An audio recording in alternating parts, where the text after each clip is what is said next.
Welcome, welcome to our broadcast today. I have a really exciting woman that I have on the podcast today. She's inspirational. I've learned so much about her. Her name is Jennifer Anderson, and Jennifer is the type of woman that when you meet her, she's very unassuming, and then you learn about what she's done in her life, and she kind of takes your breath away.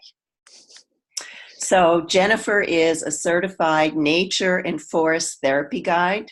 She's also a nurse practitioner. She's a Tai Chi instructor. She's a mentor and a business owner. And she spent 10 years as an RN working in the ICU and emergency medicine, which that in and of itself is something to be honored. She continued her education and became a nurse practitioner, specializing in podiatry, owning her own podiatry business for 9 years. And she's also one of 3 sisters who are owners of the Lime Reiki swimwear. And if that is not enough, Jennifer actually in September of 2012 had a very life-changing event, and it radically changed her life when she was diagnosed with Stage IIIC Ovarian Cancer. She underwent major surgery, 18 weeks of chemotherapy, spent time in nature, and now is cancer-free. So she's recognized the impact that nature has had on her recovery, and she was also led to forest bathing, which continues to support both her emotional, spiritual, and her physical healing process. And her passion now is helping others on their journey to wholeness and healing through nature and forest connection. So I welcome you, Jennifer Anderson. You are just someone that my heart goes out to you because you've just been involved in so many different aspects of your own personal career and then your own personal journey. And now you're helping others heal in that process. Welcome. Oh, thank you, Karen. It's an honor to be here. And, you just never know where life is going to take you and what turns it's going to take. So I'm glad to be here with you today. Thank you. I have to say, as an RN working in ICU and emergency medicine, was your life always living on the edge? Because to me, it would seem like it was. Yeah, it sort of was when I was, in my younger years. I just loved adventure. I loved, being in the thick of things, having to think quick and always having something exciting to look forward to. Yeah, I loved it. Okay. So as someone that's had to manage all of that excitement and adventure in your life, you decided, when you also were deciding to become a nurse practitioner, decided you wanted to start a podiatry business. That's also an adventure all of its own. Yeah, it went from just having someone be the business owner and I just show up for the adventure to being the one that creates the adventure. And that was probably the beginning of a turn in my life to really almost come to be a little more mindful and purposeful than just, living by the whim of things. Okay. And in 2012, your life was really turned upside down because you had this diagnosis. And I guess I really would like to understand, how did that happen? Did you just, notice we're feeling, differently, having some health challenges, or was it, something that really had no idea this was happening to you? Yeah, well, it really did take me by surprise. We do have a little family history of ovarian and breast cancer, and there's the BRCA1 gene that I know I have. And so there's always in the back of my mind a little thought, oh, you could get cancer. Although I knew there's no way I could. It'll never happen to me. And ironically, I was training for a really big bike ride, 100-mile bike ride at the time. And I completed my bike ride, but noticed that I just had some fullness in my abdomen. I'm like, I'm working out hard. How can I be putting on weight? But when it was over, I maybe was able to step back and look what's really going on physically. And with noticing that, I went in to the doctor to get checked, and then that diagnosis came back. Okay. And that really changed your life because you went through major surgery, went through 18 weeks of chemotherapy. Um, Chemotherapy all in itself is very challenging. And how did how did you change your mindset so that you could, get through it? I know everyone says, well, I'm just going to get through this. I'm just going to get through this. And was that your approach each day? I'm just going to get through today and going forward? Well, on some days it was just get through one more day to make it till tomorrow. But the overarching thing is I felt even from very early on that there's a message in here for me. It's disease is dis-ease. It doesn't just happen. It's almost like I felt like my body was trying to like yell at me and capture my attention. And so having to sit and not have any energy gives you a lot of time to think. And my overarching thing was I get to get better, and I get to change whatever it is in my life so that this doesn't have to happen again. So I can learn my lesson, learn from it, and benefit from it. Mm-hmm. It actually was a very difficult lesson, but I think you found something really beautiful in it. Oh, hard lesson, but usually in our hardest lessons are the biggest gifts. Okay. Yeah. So why don't you share with us a little bit about forest bathing? Because I'm not really familiar with it. And I think it's something that when we first talked, I was just like, oh, that sounds really wonderful. So in the process of going through your chemotherapy and spending a lot of time in nature, is that how you identified the forest bathing, or was there some other, met with someone, they talked about it? Kind of tell us how you were introduced to it. Yeah, sort of a mix of the whole thing. My whole life, I've loved outdoors. I've loved nature and just being in it. And then while I was going through cancer, right before my diagnosis, I bought a season ski pass. I live at the base of the Wasatch. So I'm four ski resorts right within 20 minutes of my house. And when I got diagnosed, I thought I'm going to have to turn in my pass. But then another part said, no, keep it. And so I did. And once I had recovered from my surgery and was going through my chemo, I would run up to the ski resorts several times a week and ski. And sometimes it was one run. That's all I could do. And other days I could do a few. But sitting on the lift, going slowly and slowing down my skiing too, just sort of shifted things within me. Mm-hmm. And so then once I recovered, I was so attracted to mindfulness and sort of switching from a life of just adventure and keep going and keep my life filled to I'm given a second chance in life. How am I going to fill it? And thought there's a connection between nature and mindfulness because they both go together so well. And at a retreat, the first person I sat down and talked with, she started talking about nature and this really cool nature and forest therapy thing you could do. And so we had a wonderful discussion. 6 months later, we were at the training together, and here I am today. But the name is sort of funny because you say forest bathing. People are like, well, you run around naked in the woods. This is sort of crazy. Yeah.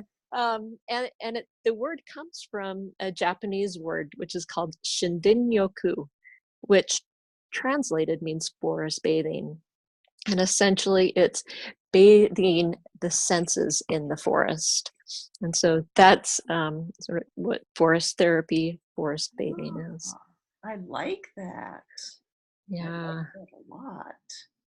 So when you are going forest bathing, are you wearing certain clothes? I mean, are you, and I don't mean because, the intention is that you're naked. You're not naked, but from the standpoint, are you wearing clothes that, are totally covering you, or are you wearing things that you can kind of feel the senses around you, shorts and things like that, so that you can kind of have the the grass or, flowers rubbing against you? Is that the sort of thing that you're doing? Or kind of share a little bit of what do you do and how does it work? Yeah, great question. Well, and part of it is, when we think we go out in nature, it's, oh, we're hiking to the top of the mountain, I'll be sweating, so dress cooler. But really, it's a mindful walk. We go maybe a quarter of a mile, a half a mile at the furthest in 2 hours. It's a very slow, thoughtful walk. And when the weather is nice, I love wearing flip-flops because easy to take your shoes off, walk on the dirt, the grass, feel the textures, feel Mother Earth beneath you. Like you say, feel the textures on your limbs and things. And then totally different experience when you do it in the winter with the snow and you're bundled up all, with layers, and maybe the face is cold, but the rest of you is warm, and being able to pay attention more to sounds and the different senses that we have in the different environments. I wasn't sure you'd be going forest bathing in the snow, and that's kind of why I was kind of surprised. Yeah, it's a totally different experience to go with that coldness, and if it's just snowed, we wear snowshoes and get to crunch in the snow and be out when we're usually not out in nature in the winter. Usually it's run to your car and back, and that's it. But to be out and to really feel that coldness, feel the sensations, it's a really connecting experience with nature.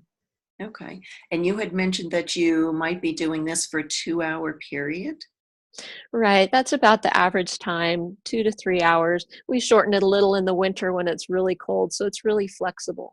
But it does take a little time to really shed off the world, to empty our minds, and to move into that stillness in our hearts and in our inner beings.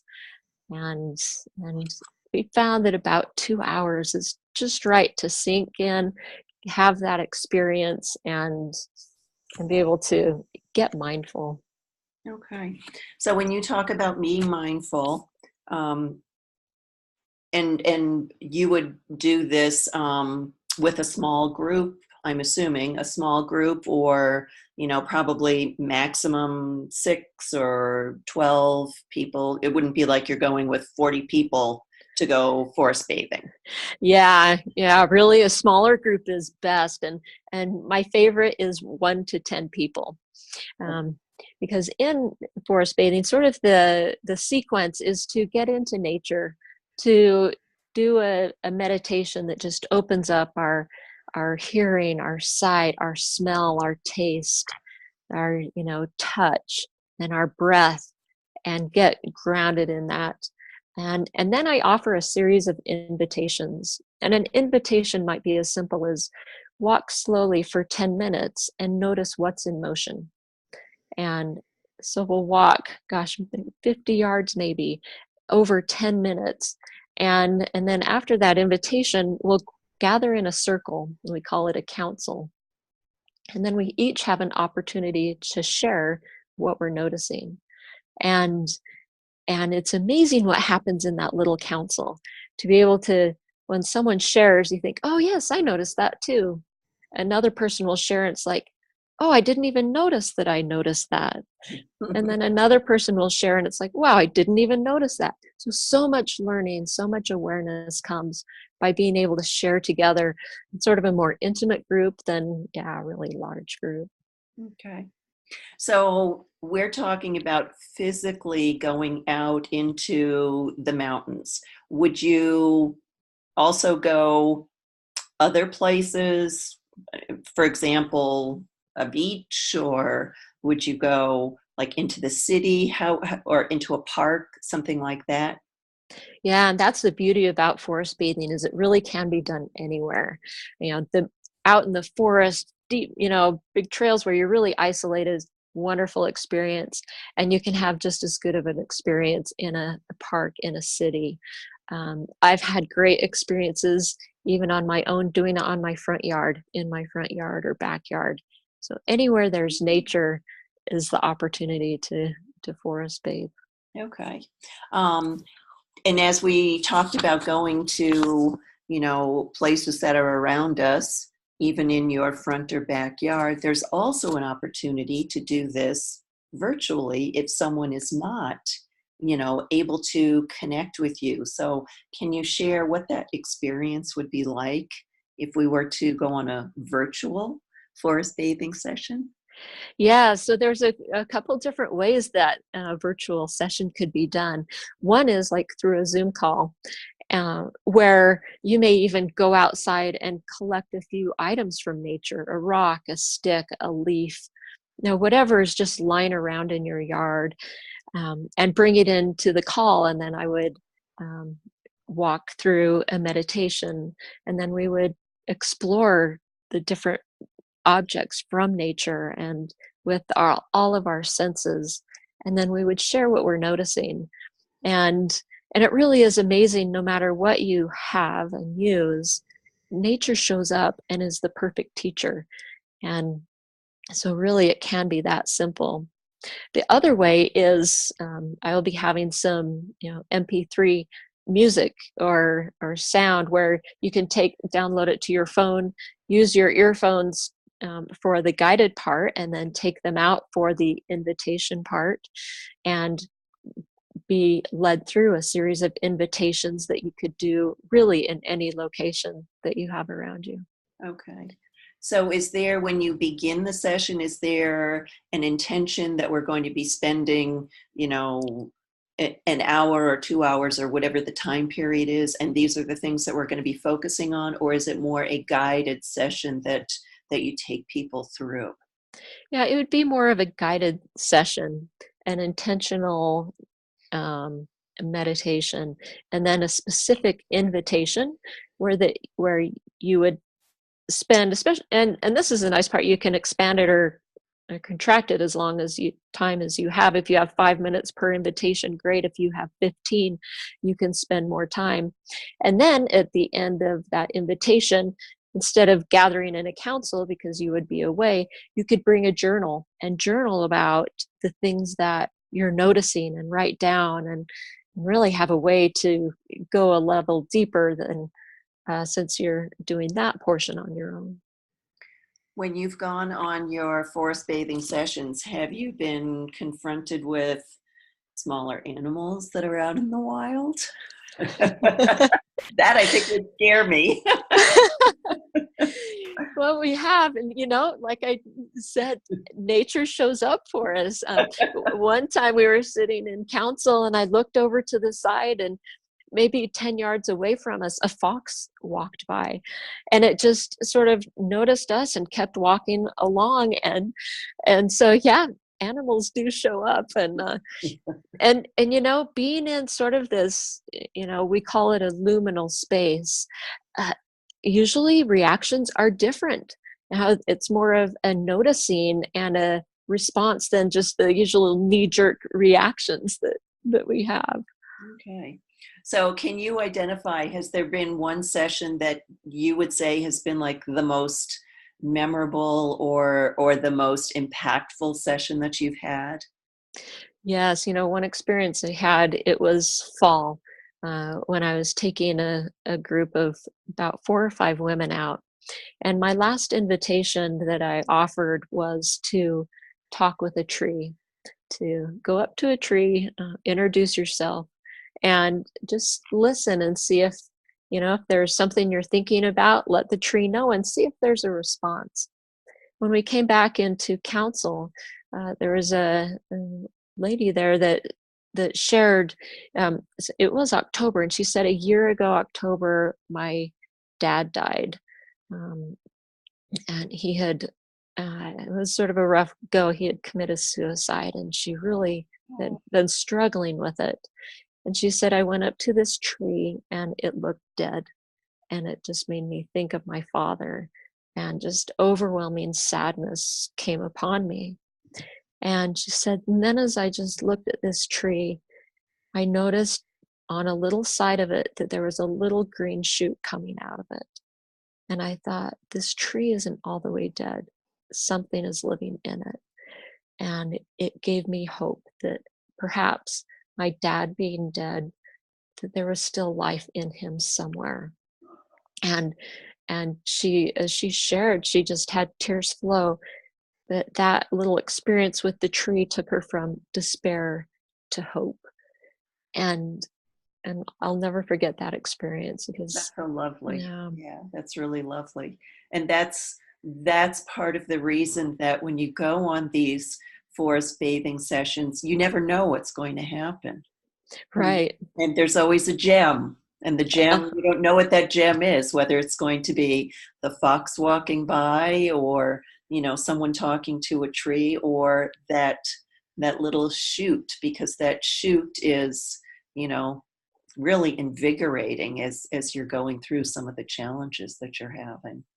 It really is. And as I think of, what you do, helping, professionals and, corporate women, reminds me of another story. It wasn't my walk, it was on someone else's that shared a lady who had been let go of her corporate position and was just sort of distraught as to what she would do next. Sort of been her life. And so they went out on a walk, and during one of the invitations, the things that she was noticing, she noticed inside what her true desire was. And she just filled with like excitement and ran back to the guide and just said, I know what it is. And she's like, this is what I've always wanted to do. And I had forgotten it, had just been buried down. And so it really is a place where in that stillness, our true selves, our true desires, our inner beings of what our true missions are and what we want to do have a chance to come out and speak to us.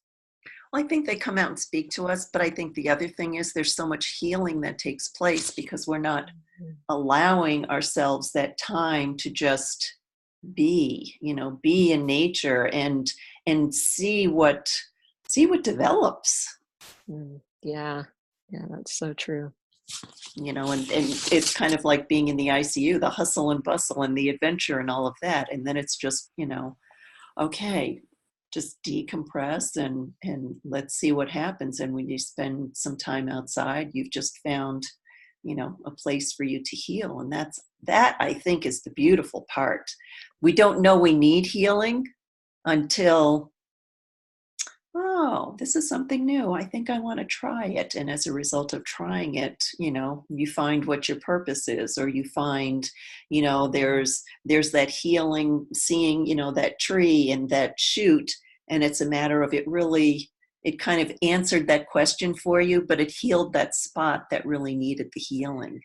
Oh, that is true, because I think a lot of those wounds, they really do keep us buried and maybe even close off parts of us, as a protection or what have you. And when we're able to like remove those layers and move them aside, that really is when we are able to get those gems inside of us. Mm-hmm. So for folks that live in the Salt Lake area, how would they get in touch with you if they wanted to do a live session versus folks that don't live in the Salt Lake area? How do they get in touch with you? And how would you take them through maybe a virtual experience?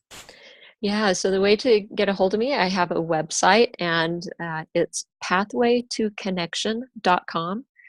And you can reach me through that. All my contact information is there, as well as any local walks that I have planned are on the website. So that's probably the best way to get a hold of me. And like I say, for those virtual ones, just contacting me through my website as well, and we can set up a time to do a virtual walk together. That sounds excellent. And you had also mentioned that there was an opportunity for people to take advantage of, I think you were offering an opt-in for them, or there was another opportunity for a newsletter or something like that. Yeah, so when you opt into the newsletter on my website, I'll send you a PDF of sit spot instructions. And so what sit spot is finding a place. The best place is close to your house. So mine is my front porch in my front yard. It can be on a balcony. It can be on a park down the road, where a place where you want to visit often, whether it's a few times a week, just that quiet place where you go to sit and then start noticing the sights, smells, sound. And 20 to 30 minutes is a great time. Although if one time it's 5 minutes, even 5 minutes makes a difference. But as we go to the same place and we notice it, we are able to see the changes, the seasons that evolve, the flowers, the animals that come, and start to notice patterns. And it's just a great thing to add into our routines that we go through in the week. I think I want to do a sit spot very soon, because there are so many things right now that are going on, as we're changing seasons. There's so many things that we're kind of paying attention to, all of the things around us. So when you identify that sit spot, that really is, it's connecting you to more of your healing. Yeah, it really is. Yeah, it's opening that doorway so we have more opportunities to notice more inside of us, the things we want to keep and the things that we want to heal and move beyond. Okay. Jennifer, it has been lovely having you chat with us today about forest bathing. And I want to refer people to your website, pathway2connection.com. They can connect with you about your sit spot, in addition to connecting with you about a forest bathing session. Is there anything you'd like to add that I haven't mentioned yet?